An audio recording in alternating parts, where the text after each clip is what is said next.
Bonjour, bonjour et bienvenue sur la chaîne Espace Lys, la chaîne qui vous offre un espace pour briller. J'espère que vous allez bien en ce lundi 12 septembre. On a passé des énergies très puissantes, on est encore dedans avec ce portail du 9 du 9. Il y a des guidances qui ont été faites pour naviguer les énergies des prochaines semaines dans la vidéo du jeudi. Jeudi, on fera un point sur les couples divins. Et puis, on a passé cette pleine lune en poisson et Mercure en rétrograde est arrivé. Donc, j'espère que le son est bon, que l'image est bonne. J'espère que toute cette vidéo se passera bien. J'ai pas grand-chose à dire sur les énergies de la semaine, à part courage, courage, courage. C'est très, très, très difficile pour les gens dans les couples divins, pour les personnes qui essaient de manifester beaucoup de choses. L'énergie du masculin, on a eu des beaux messages à propos de l'énergie du masculin. Notre masculin intérieur est dans les polarités des, des couples divins. Et puis, il y a eu quelque chose qui s'est passé, à voir dans les prochaines semaines les messages qu'on reçoit, mais soyez courageux, alignez-vous, ancrez-vous, bien sûr, et puis croyez aussi à votre destinée, au fait que on vous envoie vers votre mission de vie la plus élevée. Voilà, je vais y arriver. C'est aussi justement pour explorer cette polarité du masculin dans la distorsion, comprendre notre rapport à la force. Il y a beaucoup de choses qui se passent par rapport à ça. Donc voilà, courage, tenez bon pour manifester ce que vous avez envie de manifester. C'est un temps crucial, mais aussi manifester vos limites, surtout dans les couples divins. Le respect de vous est parfaitement et doit être au premier plan. Voilà. Vous avez vu, c'est Mercure en rétrograde, je bégaye et c'est compliqué. Vous le savez, à chaque fois que ça fait ça. Je suis en plus avec l'énergie du collectif. Je vais, trêve de blabla, je vais parler de la lecture avec les énergies canalisées, ce sera peut-être plus simple. Alors, le premier thème de cette semaine, qu'est-ce que c'est? Ouais, vos rêves ont besoin d'un plan pratique. C'est ça où on nous demande de manifester un petit peu avec plus de précision. On nous demande d'être tenace dans la matière. Votre monde matériel là est en train de changer. Il y a beaucoup de déstabilisation et on nous demande d'être aussi dans la pratique, dans notre plan sacré, dans notre rêve, dans nos rêves. Je vais éclaircir, bien sûr, pour comprendre un peu ce qui se passe. Alors, comment est-ce qu'on peut faire ça? Oui, en faisant des choix clairs, de sortir de certaines impasses.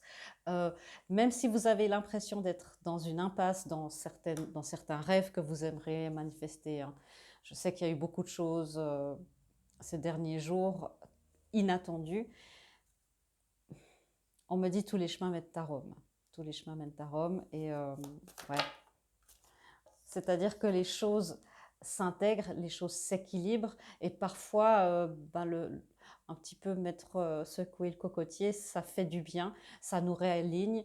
On nous parle vraiment on nous parle de laisser de côté le conflit pour prendre la décision d'avancer vers plus de paix et que s'il y a des personnes qui doivent revenir dans votre vie, s'il y a des personnes qui sont, surtout dans les couples divins, vous savez que c'est un petit peu particulier, mais vous avancez, vous vous équilibrez.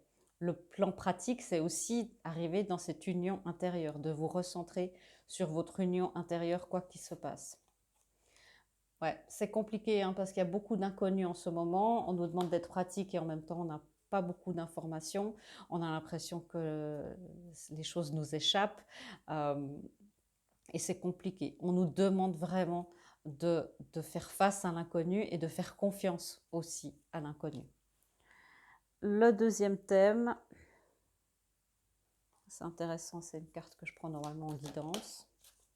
Ouais, se laisser aller à mettre des limites, parce que c'est important de mettre des limites, même si ça vous fait très peur, même si votre blessure d'abandon, de rejet ressurgit, et vous dites non, non, non, c'est compliqué.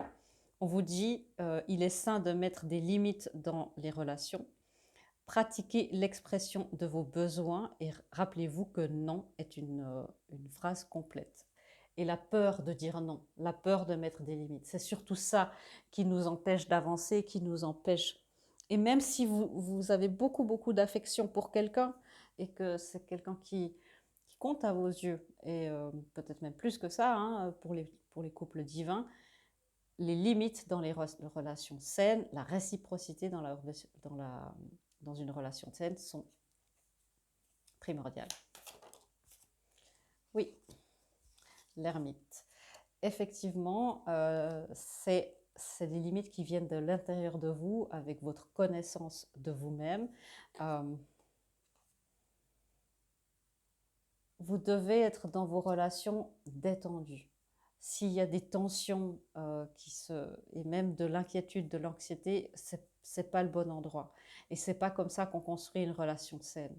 C'est pas comme ça que les choses peuvent changer non plus. C'est en montrant l'exemple. Et ça ne veut pas dire que vous avez de la colère contre quelqu'un d'autre, mais vous suivez, vous, votre guide intérieur, votre ermite intérieur, et le fait de mettre des limites, c'est ça qui ramène la célébration dans votre vie. Okay. Encore une fois, la peur de mettre des limites vous empêche de manifester votre 10 de pentacle, votre vie sécure, matérielle sur tous les plans. N'ayez pas peur de mettre des limites. Je répète, je vais dire ça au positif. Acceptez de mettre des limites, ayez la confiance de mettre des limites, c'est pour votre bien. C'est parti, on est bien. Hein. Franchement, je suis contente d'avoir ces guidances-là et ces thèmes, parce que ça va rassurer beaucoup de gens de savoir qu'il y a les choses qui se passent bien et que c'est extrêmement juste de faire ce qu'il faut. Alors, le dernier thème, ouais, le conflit. Et c'est une énergie de conflit, et c'est là, vous savez que les thèmes, ils sont de moins en moins linéaires, hein, plus on avance dans ces semaines. Il y a un conflit, une tension qui a surgi.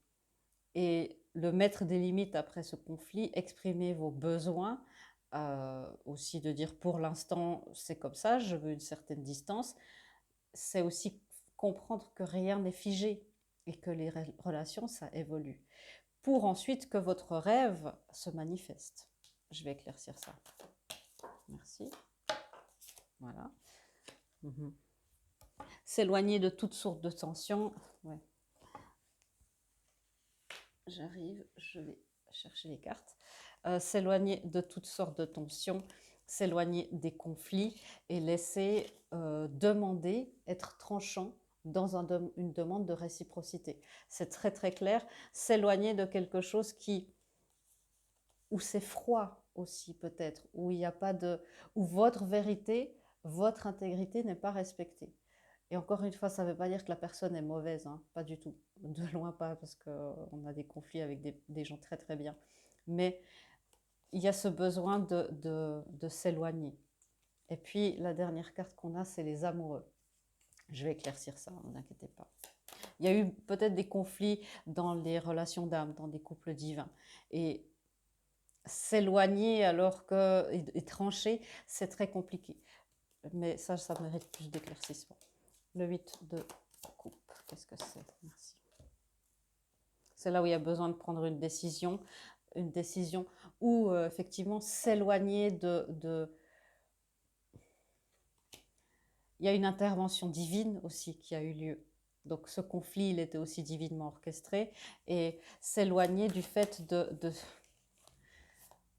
ouais, c'est ça. De donner... c'est d'aller contre vos limites, contre vos résistances, contre votre intégrité, encore une fois. Et avec le jugement, n'oubliez pas qu'il y a une intervention divine, que vous êtes guidé dans tout ça. Les amoureux, c'est quoi? Qu'est-ce qu'on fait avec ces amoureux, avec ce couple? Ouais, c'est ça. Ouais. C'est aussi mettre des limites à un conflit dans une... ben voilà, le 4 de bâton, dans une connexion d'âme, flamme jumelle, etc. Ça vous pousse vers plus de lumière, vers plus d'ouverture, vers plus d'ouverture dans votre couple divin, où il y aura effectivement manifesté plus de réciprocité. Mais ça a besoin d'être guéri. Ça a besoin d'être beaucoup guéri et conscientisé. Beaucoup. Du coup, dans les couples divins, comment on va vraiment plutôt, comme il y a ça, je vais focaliser sur le masculin et le féminin pour les couples divins. Regardez bien sûr au niveau de votre polarité intérieure. Le masculin, comment est-ce qu'il est impacté par ces énergies? C'est très bizarre. Ok, d'accord. Ouais. C'est-à-dire que le masculin, il est impacté par Cupidon, l'amour et rien à craindre. C'est comme s'il y a quelque chose qui s'est réveillé en lui, qui fait que oui, je peux avancer parce que j'ai quelqu'un qui me met des limites. J'ai quelqu'un. C'est pas intuitif, hein, parce que le masculin, peut-être dans la matière, il va dire bon, bah, c'est bon, je m'éloigne, ça suffit. Et en fait, dans son inconscient, dans sa psyché, ça lui met une forme de sécurité. Ça le rassure. Alors c'est très étrange, hein, je vais éclaircir. Où est l'autre tarot? C'est quoi l'impact de ce masculin? Ouais, ça enlève un peu ses résistances à certaines choses, ça enlève une forme d'anxiété. Du coup, bah voilà, l'intervention divine peut aussi agir dans, à l'intérieur de ce masculin, à l'intérieur de nous, puisque c'est ça, hein, qui passe par la machine à laver. C'est notre monde physique, c'est notre capacité de manifestation dans la matière. Et c'est comme mettre un cadre à un enfant, vous voyez. Et du coup, il peut plus aller être dans son intérieur et plus se permettre, sans jugement et dans son monde à lui, de se permettre de toucher à son émotionnel. C'est marrant. Et la féminine, comment est-ce qu'elle est impactée?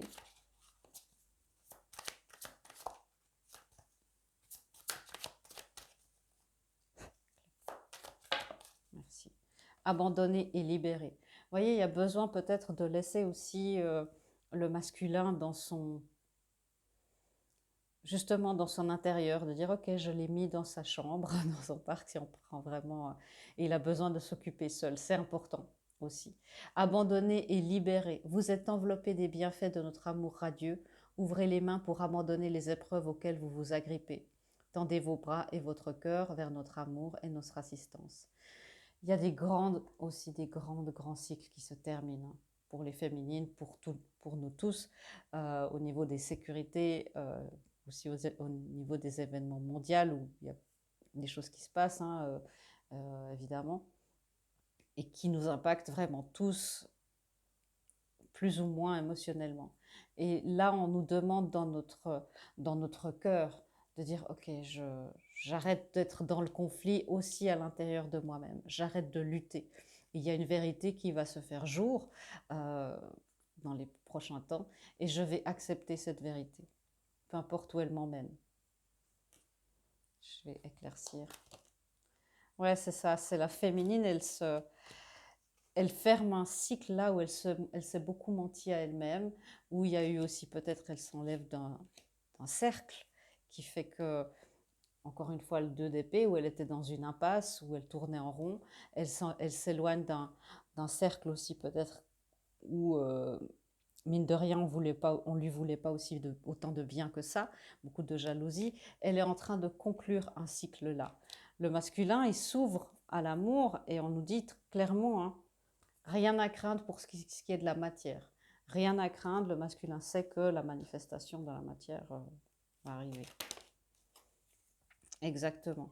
Elle sait qu'elle manifeste et qu'elle conclut un cycle de mensonges à soi-même pour manifester, mais vraiment quelque chose de stable avec le roi de Pentacle, quelque chose qui tient la route. Et elle sait qu'elle l'attire, qu'elle le manifeste, que le fait de s'éloigner de certaines choses, ça peut, justement, il y a peut-être des peurs qui ressurgissent, mais c'est bien pour vos couples divins, pour tout ce que vous essayez de manifester.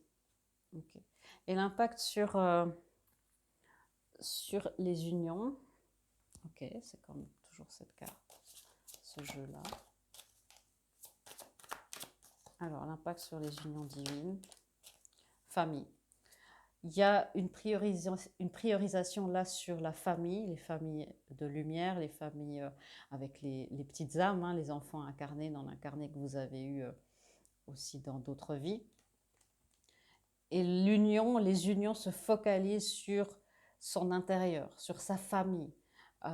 Donc c'est hyper intéressant parce que on voit qu'il y a des choses qui se préparent dans ce, dans ce lien. C'est quoi l'impact justement sur ces énergies? C'est comme si après beaucoup de conflits, on se remet dans quelque chose de sécure. Alors il peut y avoir justement, c'est là où il y a les conflits. C'est beaucoup dans les unions, à l'intérieur de vous, mais aussi dans les couples divins. C'est là où il y a les conflits. Où il y a des mots qui sont dits un petit peu trop vite, un petit peu ah j'aurais dû dire ça, puis non, puis j'ai réagi sur le moment, et puis ah, bon, ben, est-ce que c'est trop tard, est-ce que. Mais tout ça, encore une fois, vous voyez, il y a une carte de conflit et le soleil, une carte de conflit éclaircie par le soleil, pour aller vers le bonheur, vers un partenariat, vers un bonheur radieux, où les choses peuvent avancer. Mais justement, maintenant, il y a ce besoin un petit peu d'ermite, de reprendre chacun ses moments de chacun de son côté. Et peut-être qu'il y a des choses un petit peu en contact, juste par choses électroniques, par réseaux sociaux. C'est le mot que je cherchais. Et puis encore une carte. Ouais, en attendant que la roue puisse de nouveau tourner. Vous voyez, c'est ça ce qui est en train de se passer. C'est vraiment une énergie qui est lourde à vivre, hein, parce que il faut passer de cette énergie d'ermite à la roue de la fortune. Et ça se fait un petit peu chacun pour soi, le temps qu'on termine, que les unions terminent ce cycle, pour avancer vers quelque chose de plus ouvert, de plus chanceux. Et c'est exactement en dessous du 10 de Pentacle, dans la matière, encore une fois, dans la matière. Ok, alors, des guidances pour les personnes qui regardent. Voilà, le changement, ça fait un moment qu'on nous l'annonce, hein, le changement est là maintenant pour beaucoup, c'est en train de se manifester. Et quand votre ego voit enfin la complète folie qui est d'essayer de tout contrôler, on se retrouve à un croisement sacré dans votre propre évolution. Acceptez le changement, peu importe où il vous mène. Peut-être vous allez dire, oui, mais ça me remène à la même personne, Véronica. Est-ce que je change ou est-ce que acceptez là où vous êtes? Que ça soit un petit changement, que ça soit un énorme changement, acceptez-le. Ok. Ok, c'est parti. L'évidence. S'approprier son pouvoir, c'est la même chose que mettre ses limites. Attendre des miracles. Vous voyez, plus vous êtes dans votre pouvoir, plus vous manifestez des miracles. Ne donnez pas de l'énergie à quelqu'un d'autre. Que ça soit même votre partenaire divin, même si vous l'aimez de tout votre cœur. Entendre les messages de l'esprit. Il y a des guidances qui vous viennent. C'est aussi le bonheur et l'avantage d'être en ermite, un petit peu dans l'énergie. On ne vous demande pas de vous isoler de votre famille et de vos amis, mais d'être à l'intérieur de vous, d'être connecté à votre cœur, à votre guidance. C'est aussi comme ça qu'on attend des miracles. Des guidances exprès justement pour les couples divins, pour les personnes qui traversent des choses là. Ouais, il est possible qu'il y ait de l'amour non réciproque. Il est possible que ça soit compliqué, que vous ayez l'impression que ça soit de l'amour non réciproque. Je vais encore voir une autre guidance. Ouais, et c'est ce qu'on me dit. Ne tirez pas de conclusions hâtives, gardez le cœur ouvert. Vos âmes doivent se connaître et la peur de ne pas être aimé pour les couples divins. Ça ne veut pas dire que votre autre ne vous aime pas et que ce n'est pas cette personne. C'est pas ça. C'est accepter aussi là où il y a de l'amour non réciproque, vous avec vous, et du coup votre autre va vous le montrer. Hein. Ok, encore des guidances par rapport pour tout le monde. Ok. La source vous dit merci pour son service et ton dévouement envers la lumière. Mhm. Votre chakra sacré est essentiel, votre créativité, votre puissance créative, ouais, votre puissance créative. Et il est possible qu'il y ait une percée dans la matière. Alors, ça peut être pas très agréable, ça peut être une énergie de tour, ça. Mais pour les couples divins, ben, j'espère pour vous que ça marche, que le changement aussi, encore une fois, ça soit positif. Et qu'on vous mette en lumière qu'en fait, là où vous pensez qu'il y avait de l'amour non réciproque, en fait, c'est pas le cas. Hein. Une guidance exprès pour les couples divins. Ok, encore une.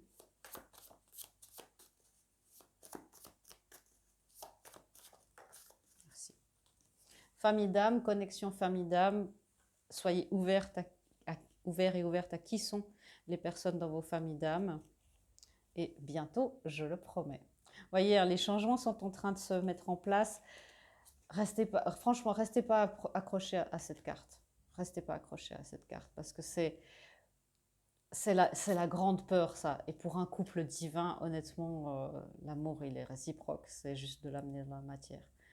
Focalisez-vous sur ça. Bientôt, je le promets. Je vous embrasse. Je vous fais des gros bisous et je vous dis à bientôt dans une prochaine vidéo. Au revoir.